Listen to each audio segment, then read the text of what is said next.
आपका संग साथ। आप जो कुछ हैं आपका निर्माण आपके संग साथ ने किया है। श्री रामचरितमानस एक ध्रुव सत्य को ही स्पष्ट करता है। मति की रति गति भूति भलाई, जो जिह जतन जहाँ जब पाई, सो जानन सतसंग प्रभाऊ, लोकहु वेद नान उपाऊ। बुद्धि, सुयश, सद्गति, वैभव, सद्गुण, इनमें से जो जिसने जिस किसी भी उपाय से जहाँ कहीं और जब भी पाया है या आगे पावेगा, उसे सत्संग का ही प्रभाव समझो। इसके लिए लोक में और वेद शास्त्रों में भी दूसरा कोई उपाय नहीं है। आप जानते हैं और अनुभव भी किया होगा कि जो बात अपने प्रयत्न से वर्षों में नहीं आती, वह किसी अनुभवी के बतलाने पर क्षणों में आ जाती है। तात स्वर्ग अपवर्ग सुख धरिय तुलाइक अंग, तूल न ताहि सकल मिली, जो सुख लव सतसंग। यह बात बहुत अधिक ध्यान देने की है। आपका अध्ययन और दूसरों के उपदेश आप पर उतना प्रभाव नहीं डालते जितना प्रभाव आप पर उन लोगों का पड़ता है जिनका आपका संग साथ है। संसार आपके मन में देख कर, छू कर, चख कर, सूंघ कर उतना प्रवेश नहीं करता जितना सुन सुन कर प्रवेश करता है। दृश्य, स्पर्श, ज्ञान, रस, स्वाद तथा गंध के विषय में भी जितना ज्ञान सुनकर या पढ़कर होता है उतना उनके प्रत्यक्ष अनुभव का नहीं होता।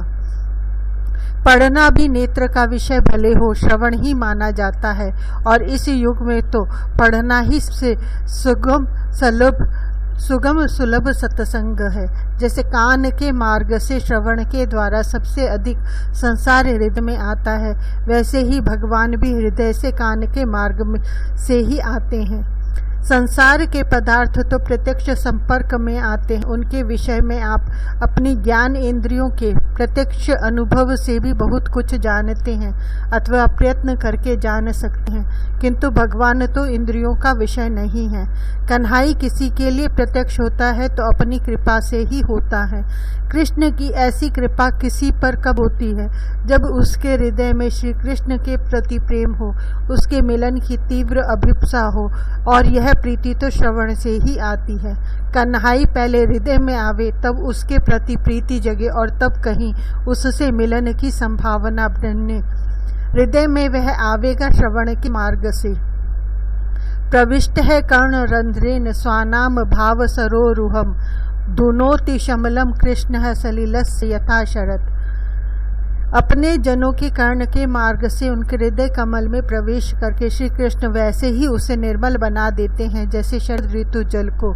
इंद्रियों में कर्ण खुली इंद्रिय है, यह न मुख के समान बंद की जा सकती है और न नेत्रों के समान इनको बंद करना आपके वश में है। अतः आप जहाँ जिन लोगों में जैसे वातावरण में रहेंगे वहाँ होने वाली चर्चा आपके कानों में आएगी ही, और आप चाहें या न चाहें उसका प्रभाव आपके चित्त पर पड़ता ही रहेगा। मनुष्य जो सोचता है जैसे लोगों में उठता बैठता है वैसा बन जाता है, इसलिए उसको अपने संग साथ के संबंध में बहुत सावधान रहने की आवश्यकता है। सत्संग जितना लाभप्रद है, प्रभावशाली है, कुसंग उससे कहीं अधिक हानिकारक और बहुत अधिक प्रभाव डालने वाला है। वर्षों तक उपदेश श्रवण का प्रभाव भले ना पड़े, किंतु कान में पड़ी कोई गंदी बात जैसे भुलाए नहीं भूलती। इसका कारण है कि प्रकृति अधोगामिनी है। जल को ऊपर ले जाने को विशेष प्रयत्न करना पड़ता है, किंतु नीचे की ओर तो वह स्वयं बहता जाता है।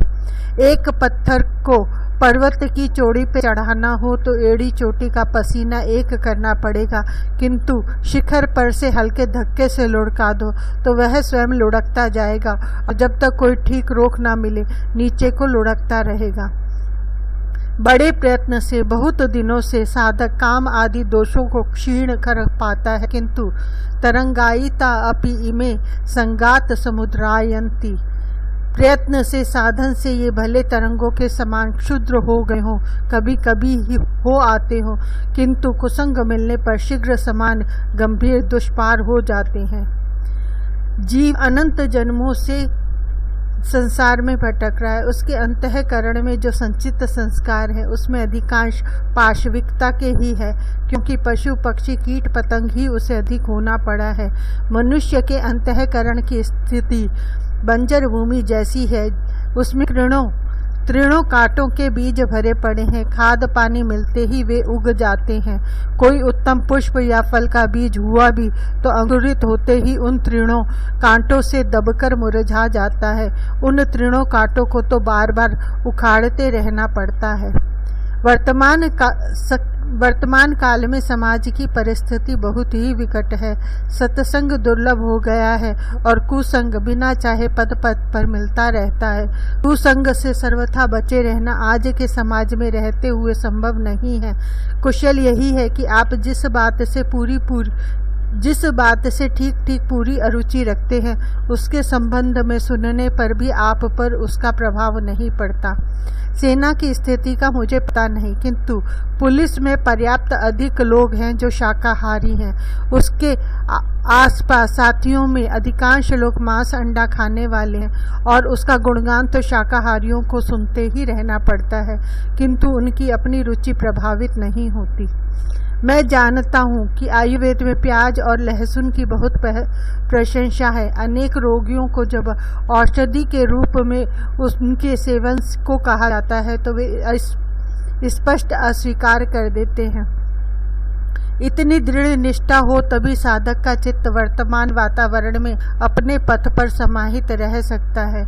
मुझे एक बाबाजी स्मरण आते हैं। बाबाजी उन्हें लोग कहते ही नहीं थे। उनका वेश साधु का था और उन्होंने प्रयाग नगर से दूर एक कुटिया भी बना रखी थी, लेकिन वे एक छपाई करने वाले प्रेस में मशीन मैन थे। प्रेस के अन्य कर्मचारियों से बहुत कम बोलते थे, अपनी मशीन पर जुटे रहते और छपाई का काम न हो तो चुपचाप बैठे रहते या मशीन को स्वच्छ करते होते। अतिरिक्त समय में भी काम को अस्वीकार नहीं करते थे, किंतु भले रात में देर से अवकाश मिले अपनी कुटिया पर ही रात्रि विश्राम करते थे। उस प्रेस के स्वामी उनकी श्रमशीलता, ईमानदारी और संतोष वृत्ति की प्रशंसा करते थे। जीवन में श्री कृष्ण प्रेम आवे, इसके लिए संसार से और संसार के भोगों से, पद प्रतिष्ठा से उपरति तो आवश्यक ही है। यह तो हो नहीं सकता कि आप संसार से भी प्रीति करते रहें और भगवत प्रेम भी प्राप्त कर ले। संसार में अपने को कर्तव्य पालन तक सीमित कर लें तो काम चल सकता है। संसार में सांसारिक लोगों से उतना ही संग साथ जितना कर्तव्य पालन के लिए आवश्यक है, उसे चलाते हुए शेष समय में आपकी प्रीति रुचि होनी चाहिए। ऐसे स्थान एवं ऐसे लोगों के पास जाने मिलने जुलने में जहाँ भगवत चर्चा सुनने को मिले। एकांत सेवन उत्तम है, ध्यान धारणा पूजा पाठ भी उत्तम है, किंतु इससे न नवीन ज्ञान मिलता है और न भगवत प्रेम। एकांत में तो अपनी जानकारी का मनन हो सकता है कि अथवा ध्यान आदि, किंतु ऐसे ध्यान से एकाग्रता समाधि भले उपलब्ध हो जाए, श्याम सुंदर का प्रेम नहीं मिला करता। एक दीपक से दूसरे दीपक के जलने के समान जिसके हृदय में श्री कृष्ण प्रेम है, उसके संपर्क से आपके हृदय में श्री कृष्ण प्रेम की ज्योति जागेगी। आजकल सच्चे संत या भगवत प्रेमी मिलते नहीं हैं, यह आपकी बात सच हो सकती है, किंतु आंशिक सच ही है। आप यह कहकर बैठे रहेंगे कि हीरा तो अत्यंत दुर्लभ है, तो आपको हीरा कभी मिलेगा? हीरे की खदान लेने वालों को भी कई मन मिट्टी खोदने खुदवाने पर, उसे धोने पर तब कहीं हीरा मिलता है। श्री स्वामी अखंडानंद सरस्वती ने बतलाया कि एक बार वे वृंदावन से कुछ भक्तों सेवकों के साथ पैदल प्रयाग जाने को निकले। मार्ग में एक गांव के समीप पहुंचे तो वहां के एक गृहस्थ ने आकर उन लोगों को आग्रह पूर्वक अपने घर आमंत्रित किया। बड़े प्रेम से सबको भोजन कराया। स्वामी जी ने उससे पूछा, आप में यह साधु सेवा का भाव कैसे आया? उसने बतलाया, मुझसे एक संत ने कहा कि यदि तुम्हारी इच्छा हो कि कभी तुम्हारे आंगन में हंस उतरे तो तुम चिड़ियों को दाना डालना प्रारंभ करो। अधिक तो कौए और गरैये आदि आवेंगे ही, किंतु कभी हंस तुम्हारे घर से ऊपर से उड़ता निकले तो पक्षियों को दाना चुगते देखकर वह भी उतर आवेगा। मैंने तभी से जो भी साधु मिले उसकी अपनी शक्ति के अनुसार सेवा करनी आरंभ कर दी। आप भले ऐसे साधु सेवा न करो, किंतु जहाँ कथा सत्संग होता हो वहाँ नियमित जाने लगो। जो लोग भगवान के भजन एवं उनकी चर्या में रुचि लेने वाले हों उनसे मिलना, उनके समीप कुछ समय बैठना, उनसे परिचय मैत्री प्रारंभ कर दो तो दूसरे भी भगवत प्रेमी आपस से परिचय करने लगेंगे।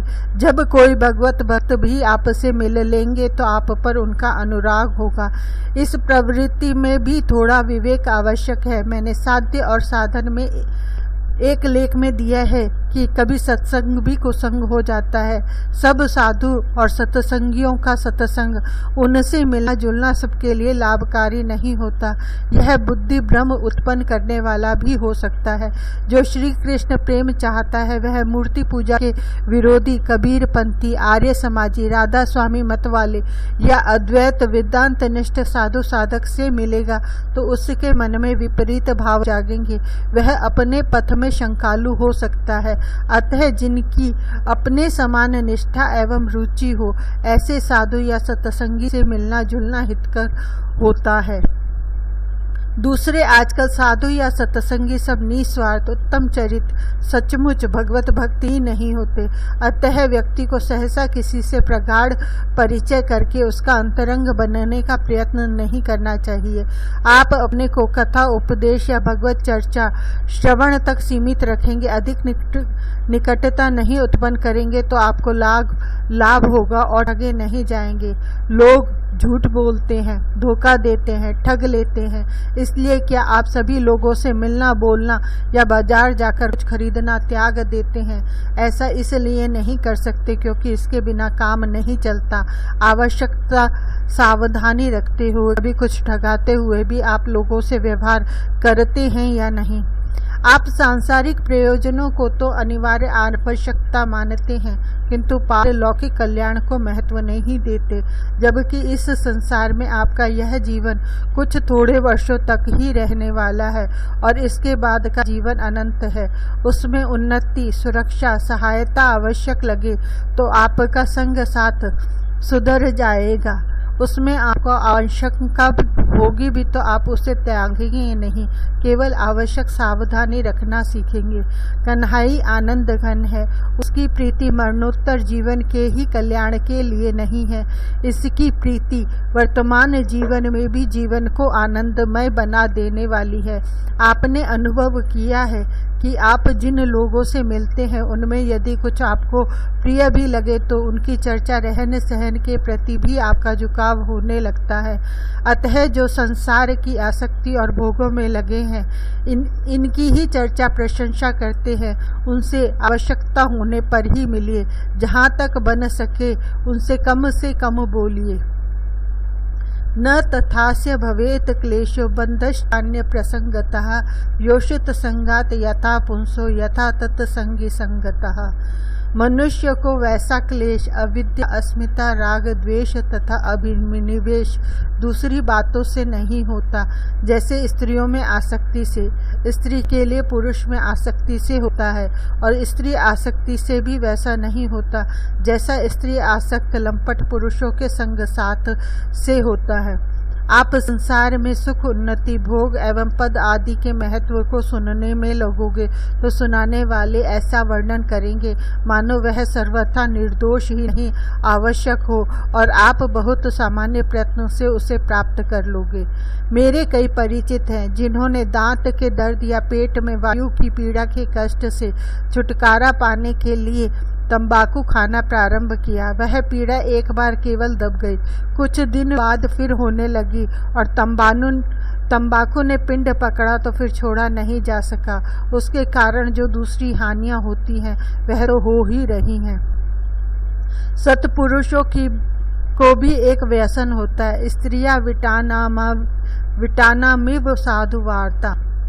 जैसे लंपट पुरुष बार बार स्त्रियों की ही चर्चा करते रहते हैं, वैसे ही भगवत प्रेमी सत्पुरुष बार बार भगवान के रूप गुण नाम प्रभाव आदि की चर्चा करते रहते हैं। उन्हें भी भगवत चरित्र सुनने का व्यसन होता है। श्री रामचरितमानस में सनक आदि कुमारों के लिए कहा गया है, आशा वसन व्यसन यह तिन्हि, रघुपति चरित होई यह सुनहि। ऐसा ही व्यसन श्री हनुमान जी को है।